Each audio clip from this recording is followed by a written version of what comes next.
Hi, welcome to our online discussion of September 25, 2015. This is Amy Asbrook, the director of Toujours Vivant, Not Dead Yet, and I'm Christian Debré. So, today's topic is CCD Statement of Principles for Legislation Following the Carter Decision, Part 1. There will be 3 parts. Okay. Tu veux pas décrire? Oh, you don't want to describe Toujours Vivant, Not Dead Yet? Yeah, Toujours Vivant, Not Dead Yet is a project of the Council of Canadians with Disability. Our goal is to inform, unify, and give voice to the disability right opposition to assisted suicide, euthanasia, and other end-of-life practices that discriminate against people with disabilities. Great. Thanks. So, I give it to Over to me. Hasbrook. Great, thanks. So, CCD Statement of Principles for Legislation Following the Carter Decision, Part 1. Okay, as you probably already know, the Supreme Court of Canada decided on February 6, 2015 that the criminal law prohibiting assisted suicide was unconstitutional. We've been over that pretty extensively. The court said that a competent adult with a grievous and irremediable medical condition that caused enduring suffering could consent to termination of life with assistance from a doctor. The Supreme Court gave Parliament until February 6th, 2016, which was a year from the day of the decision, to adopt a bill that would create a carefully regulated scheme to protect vulnerable people from abuse and errors. And if the government doesn't do anything, it's free for all. Right, exactly. There will be absolutely no regulation, no law, no nothing to limit who is killed under after February 6th. So you, in theory, could kill somebody and say, I euthanasia. Well, I have euthanasia. Actually, theoretically. Probably only a doctor could do it, because that's what it says. But if you are a doctor, you could probably do it without any problem. Right. So, let's see. Even before the adoption of Quebec's euthanasia law in 2014, however, Toujours Vivant, Not Dead Yet had already started to think about how we can improve the safeguards that haven't worked in other countries where assisted suicide and euthanasia are already legal. And as we've talked about before, there are a lot of problems. Yes? Yes, quite a lot. Even though the court in the Carter case didn't think they were very important, our feeling is that if Canada forbids capital punishment because we're afraid that one person might wrongly be killed, we should forbid assisted suicide because we know many people will wrongly be killed. Yeah, and it happened many times in all countries who those practices are legal. Right. And we have very nasty story about Belgium. Right. There are but Canadians are a lot better than Belgium. Right, exactly. Oh, yeah. Yeah, it's pretty funny to no, it's not funny, haha, but it's funny, strange to listen to the testimony by some of the politicians who act like Canadians are better than the people in Europe because, well, we would never do such a thing. And it's not just the politicians who say that. The people in the court say things, the judges say things like that. And it really is a very silly way to think because it's not true. So, having thought about it, we had some very specific ideas to bring to a process begun by the Council of Canadians with Disabilities this spring to develop recommendations for Parliament in putting together their law. Yeah. And so after a collaborative process with the Canadian Association of Community Living, and thanks to everyone who participated, CCD presented its recommendations to the provincial expert panel. And today we are we will share our findings, some important facts that Parliament must recognize and which are often ignored in the debate on this question. You'll probably see that a large part of what we talk about today is familiar if you've listened to our webcasts before. So that's today's webcast. In the second part next week, we'll present the principles that we believe should guide Parliament in drafting such a bill. And that's kind of an overview of the ideas they should keep in mind. And finally, 2 weeks from now, in part 3, we'll get down to the nitty gritty, what the actual procedures should look like. Unfortunately, when we wrote the document, space limitations prevented us from providing as much detail as we wanted to. So we hope to be invited to participate to develop the actual bill and the regulations themselves. Yeah. We try to keep our text within a certain amount of pages, which is quite difficult because the subject is very wide.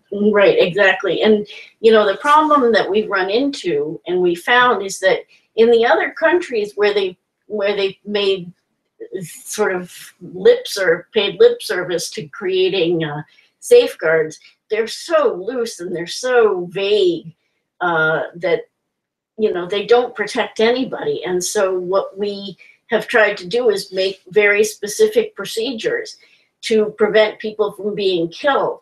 And one of the other problems is that the people who are making these laws see these safeguards that we're talking about as barriers to people getting assisted suicide, whereas we see them as protections.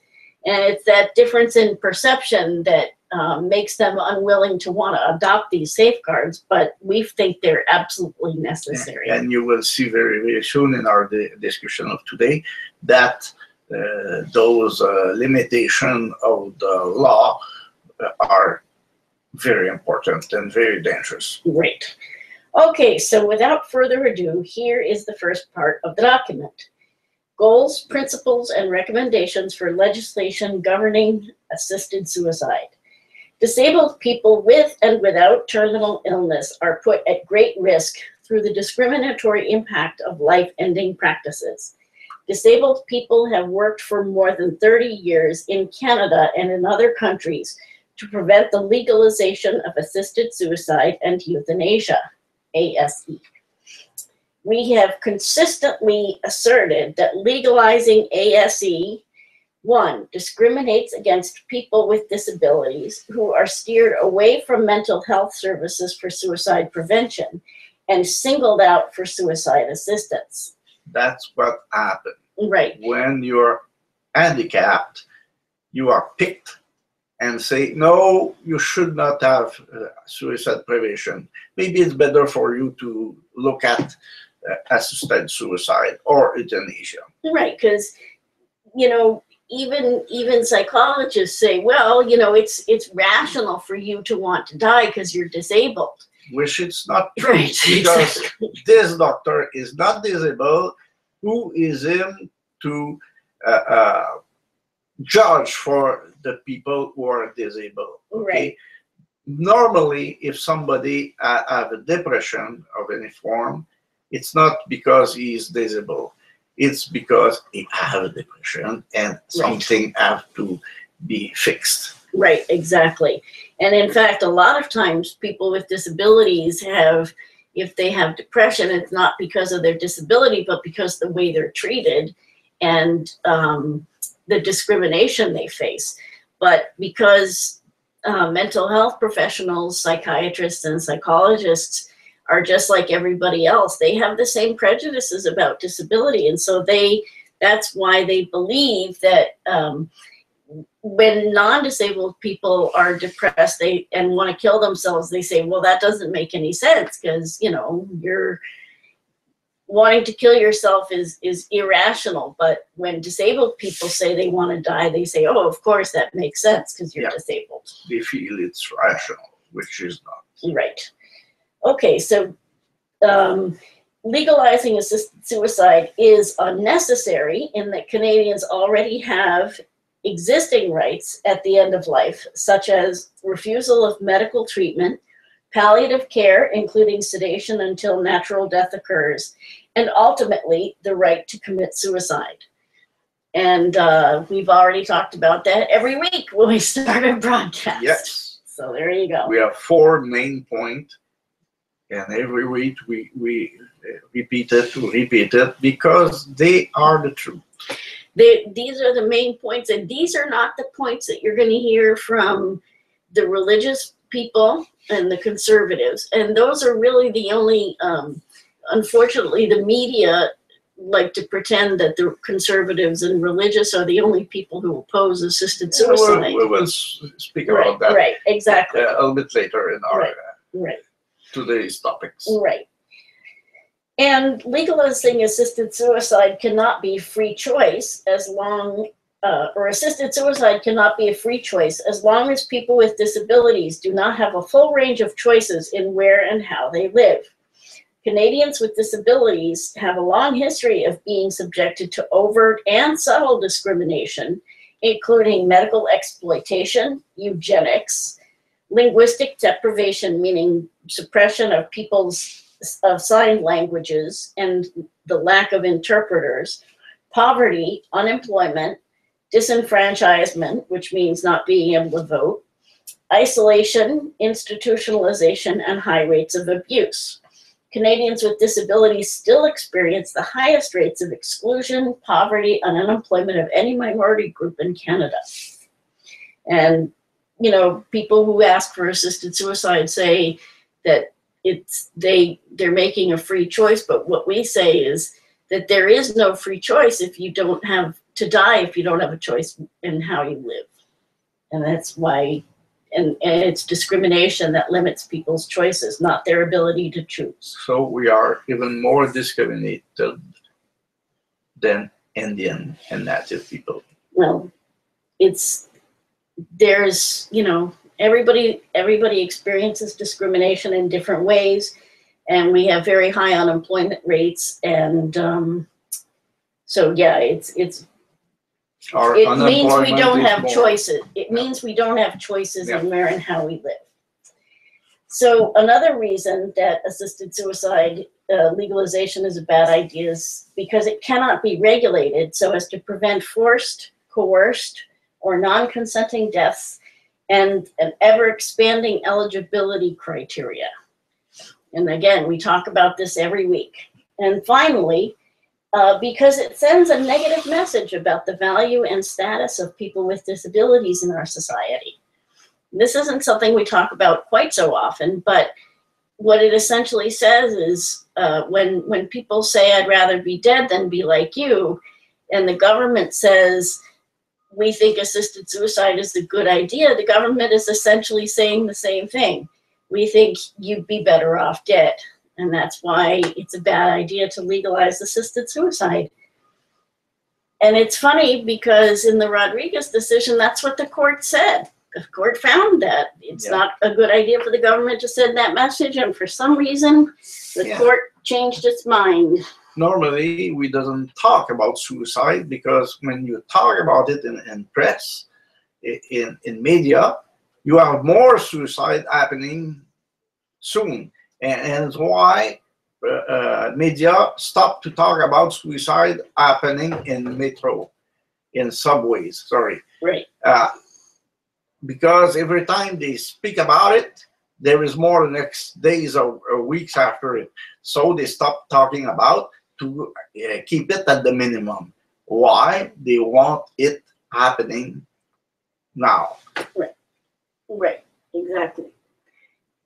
There's something called suicide contagion. If a lot of people kill themselves, that's why they don't report on suicides in the subway, but people who are requesting assisted suicide, the media is talking about it all over the place because they want to push that idea. Yeah. Okay, so including a disability rights perspective in the principles governing assisted suicide is the only effective remedy to such commonly held but inaccurate beliefs as the following. Okay, so Oh, there is many. These are all myths, and actually I had to limit this list because there were so many. And the reason we put this list in is because people don't really understand that these are false. These are inaccurate ideas. They're myths, but a lot of people really believe these things. We should send it to the Mythbuster. Right. Yeah. Okay. 1, having a disability and needing help with personal care deprive a person of dignity. Not true. Dignity came with humanity. Right. You could not be deprived unless you get out your dignity by committing very obnoxious crime, right. as war crime or torture or thing like that. You lose your if you do something evil, it's you will undignified. But doing makes you undignified. Being doesn't have anything to do with dignity. You are. That's the truth. Exactly. Second myth: life with a disability is a fate worse than death. Oh no, that's not. No. Not at all. I'm sorry, that's not correct. A lot of disabled people really like their life as it is. Right. Who are we to judge for their appreciation of their life? Right, and there are lots of studies and lots of statistics that show that people with disabilities, if they have the supports they need, if they are, can live where they want to live, if they have enough support or money. Right, a good quality of life. Yeah, if they have a good quality of life. Right. But if everybody hanging around them says, your life stinks because you're disabled, poor guy, you're, might as well quit. Of course, they're not going to feel very good about themselves. Kind of. Okay. Myth number 3. Disability and terminal illness inevitably means without doubt, without fail, cause unbearable physical pain and emotional suffering, which are unrelenting, never stop, and have no value whatsoever. This is not true. Right. I have a disability related to suffering.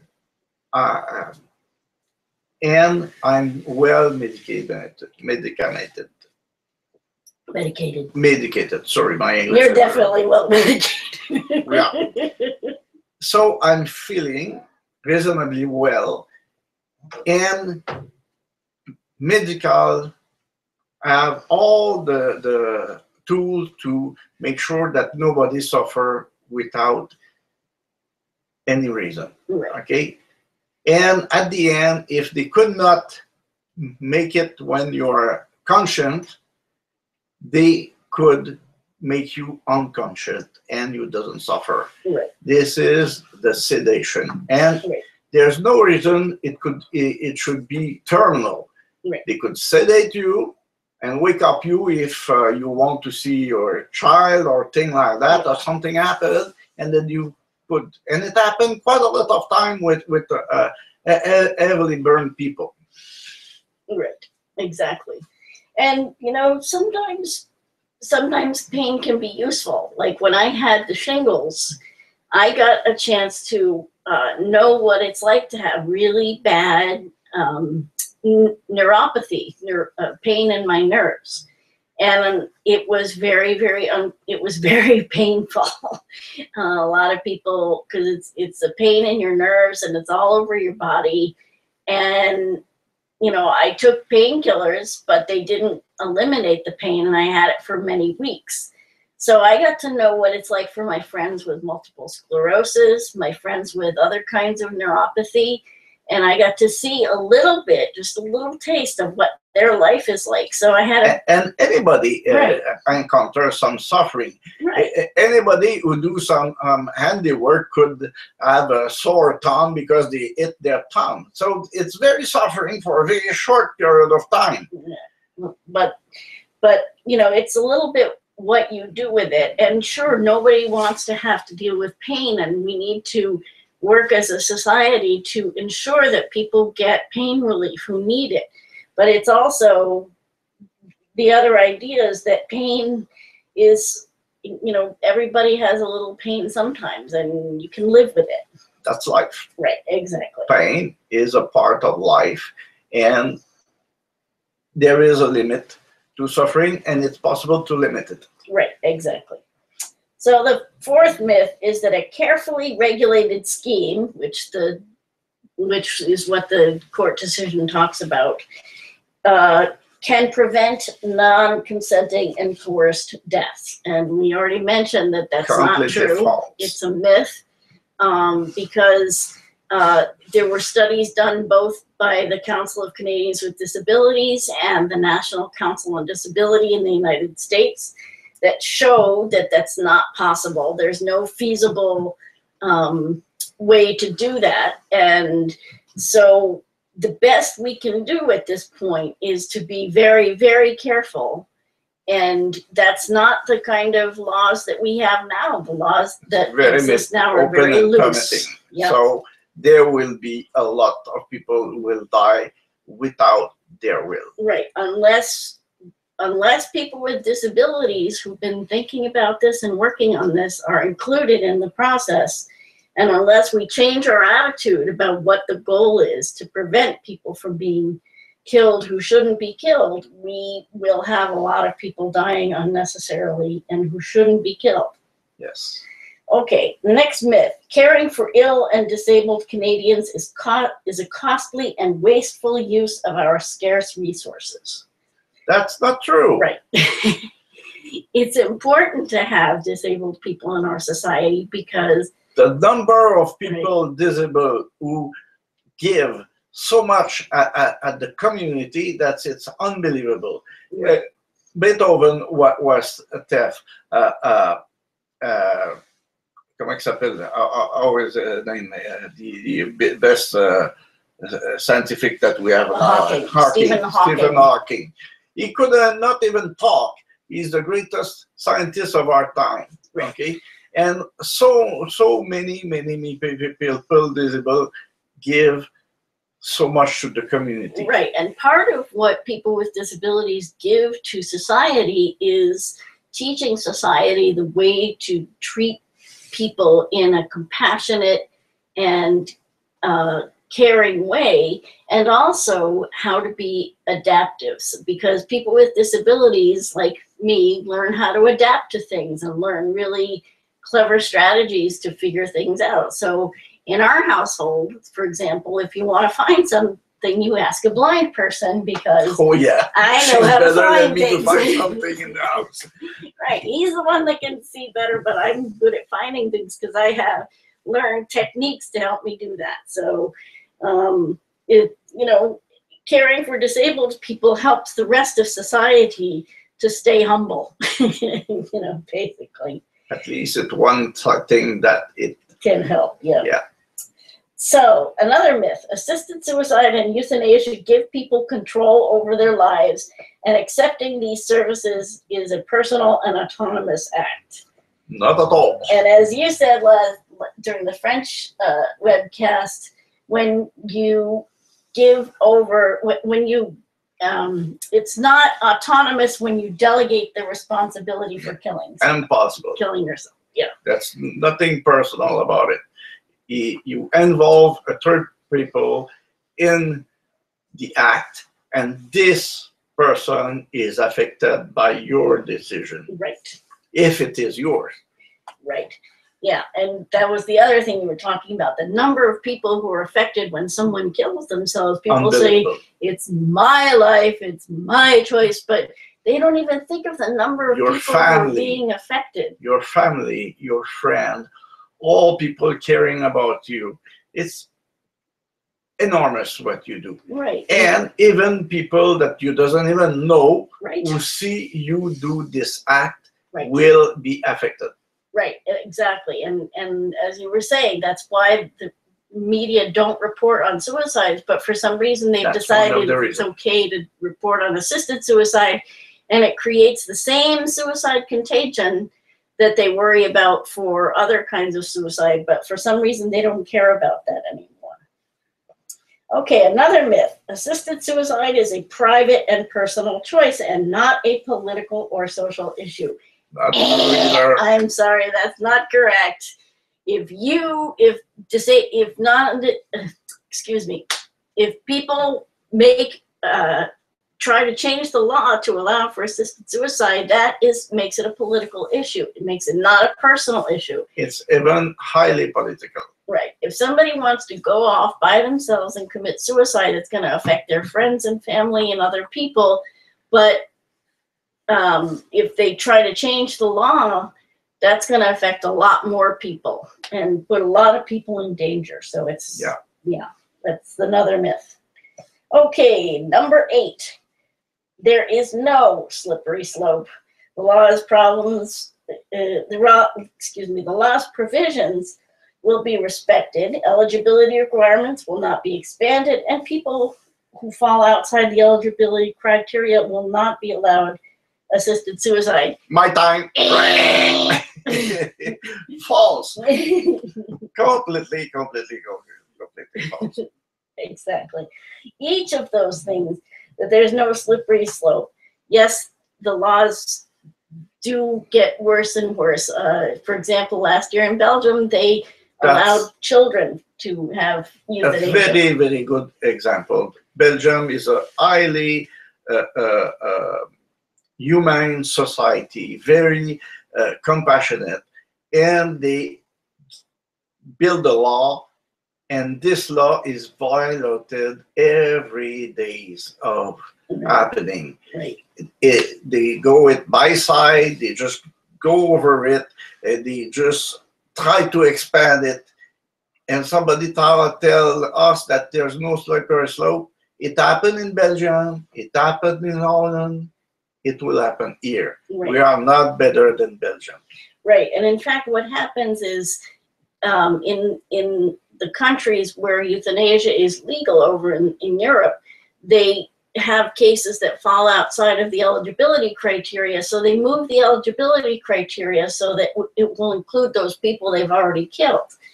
Or they simply just decide, well, it's okay to go outside the eligibility criteria, and then they go further and further outside the eligibility criteria until they're euthanizing, people who had sex change operations that didn't work out correctly, or people who are simply depressed, or people who were raped by their psychiatrists.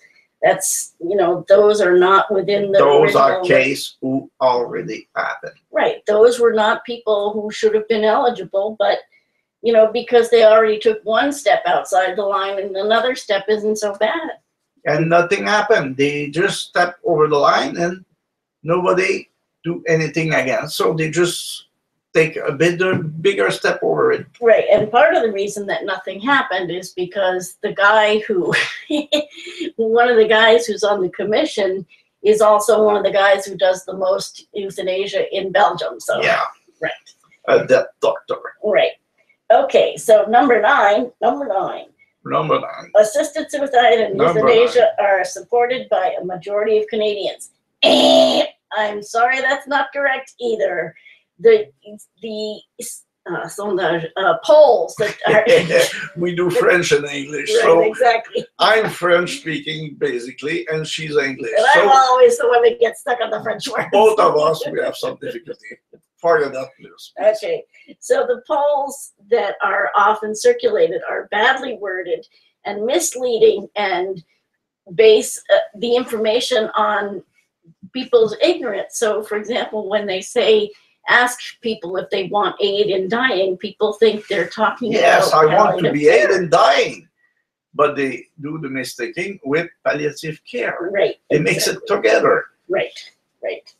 And so the last myth that we wanted to mention was that most opposition from assisted suicide and euthanasia comes from religious and conservative groups.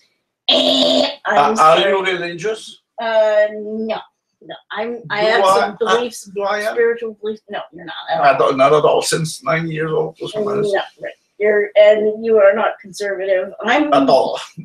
I'm less conservative than you are, but maybe. But. Yeah. But anyway, no, we're both very progressive, and also a lot of doctors oppose assisted suicide because for them it's, you know, assisted suicide is not medical care, and they do not want their practice to become warped. But yes, there is religious people who oppose, right? Which is obvious, but we are not religious, and a lot of people are not religious who oppose this law. And certainly the disability rights community doesn't take a religious position or approach. Yeah, you're right.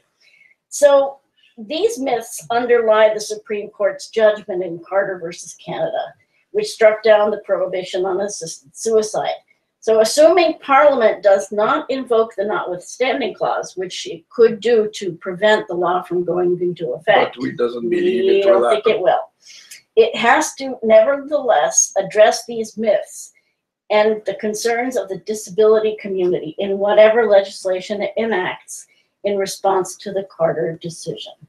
So that is all for part one. And I just want to give you the contact information for how to get in touch with us. To view our videos, search for Euthanasia and Disability either on Google, through Google Hangouts on Air, or on YouTube. You'll find the videos that we've done in the past 2 years, since 2013. If you want to participate live, join us on our chat, en direct. Send me your email address, and I will send you a link within the 15 minutes before we start to join us on air. Or you can also find the link on our Facebook page shortly before we start. For more information on the subjects we discuss, you can go to our Facebook page at facebook.com/toujourdsvivant, not dead yet. You can go to our website at tvndy.ca. You can email us at info@tv-ndy.ca, or you can follow me on Twitter @TVNDY. Thanks, Christian, for helping out. Thank you, Amy. And thank all of you for being with us. We look forward to seeing you next week. Take care. Goodbye. Bye.